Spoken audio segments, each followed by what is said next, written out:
बिहार शरीफ के town hall में Ahir regiment के गठन के लिए एक सभा का आयोजन किया गया, जिसमें अहीर रेजिमेंट के राष्ट्रीय संयोजक अरुण यादव, प्रदेश अध्यक्ष बब्बन यादव, जिला संयोजक अरुणेश यादव ने संयुक्त रूप से कार्यक्रम का उद्घाटन किया।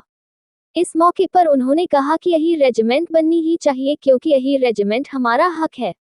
जब सरहद पर हमारी जरूरत होती है तो हमारी छाती सबसे आगे होती है। उन्होंने आगे कहा कि देश की रक्षा के लिए अहीरों ने अपने प्राणों को न्यौछावर किया है और इस रेजिमेंट का गठन होना ही चाहिए। इसके लिए हम हर स्तर पर लड़ाई भी लड़ रहे हैं और प्रयास भी कर रहे हैं। जब तक अहीर रेजिमेंट की स्वीकृति नहीं मिल जाती, हमारी लड़ाई नहीं रुकेगी।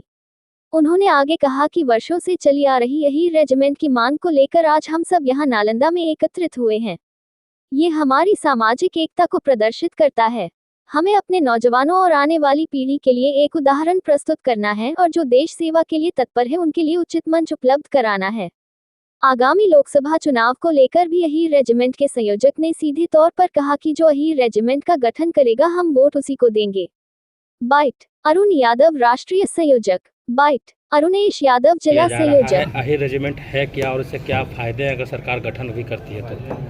सबसे पहले तो मैं आपके मीडिया के चैनल, मीडिया के बंधुओं को बहुत बहुत धन्यवाद करता हूँ। और जो अहीर रेजिमेंट की मांग हमारी चली हुई है, ये काफ़ी पुरानी लंबी मांग है।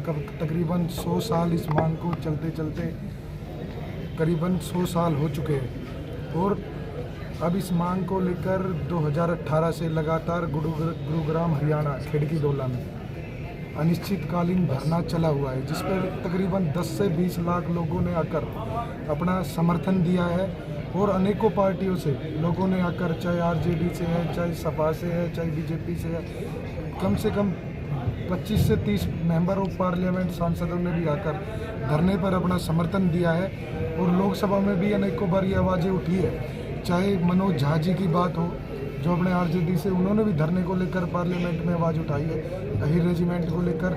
चाहे दीपेंद्र हुड्डा है हरियाणा के, चाहे बालक नाथ जी है, और चाहे श्याम सिंह यादव है, सुखराम सिंह यादव है, अनेकों सांसदों ने इस आवाज़ को उठाया है।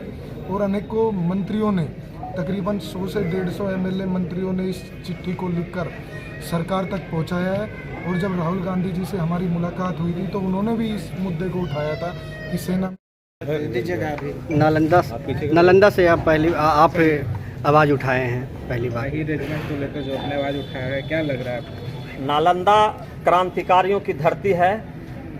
निश्चित रूप से अगर नालंदा में ये आग अहीर रेजिमेंट का सुलगा है तो पूरे देश में अहीर रेजिमेंट की मांग को मजबूती मिलेगा। और यहाँ से वो लड़ाई होगी कि चाहे कोई भी सरकार केंद्र में हो, उसको अहीर रेजिमेंट का गठन करना होगा। आज़ादी का 76 साल हो गया, अभी तक अहीर रेजिमेंट का गठन नहीं होना, कहीं ना कहीं क्या लगता है? यही तो दुर्भाग्य है हम अहीरों का कि देश के फौज में सबसे अधिक संख्या अहीरों का है और हम लोग लगातार मांग कर रहे हैं अहीर रेजिमेंट का। लेकिन सरकार जो हम लोगों के साथ जो है दोहरी नीति अपना रही है, तो इसी का तो लड़ाई है हम लोग कर रहे हैं कि अहीर रेजिमेंट का गठन होना चाहिए। और इसके लिए नालंदा में एक बहुत बड़ा कार्यक्रम अहीर रेजिमेंट गठन के लिए होगा और बहुत बड़ा आंदोलन का शुरुआत होगा नालंदा से। अगर नई मांग पूरा हुआ तो आंदोलन हम लोग करेंगे। जब तक गठन नहीं होगा अहीर रेजिमेंट का, जब तक हम लोग लड़ाई जारी रखेंगे। किसके खिलाफ आंदोलन करेंगे? सरकार, जो भी सरकार अभी केंद्र में जो बैठा हुआ है, अभी तो मांग तो करेंगे ना। अभी जो सरकार सत्ता में है, शासन में है, तो मांग तो उसी से न करेंगे।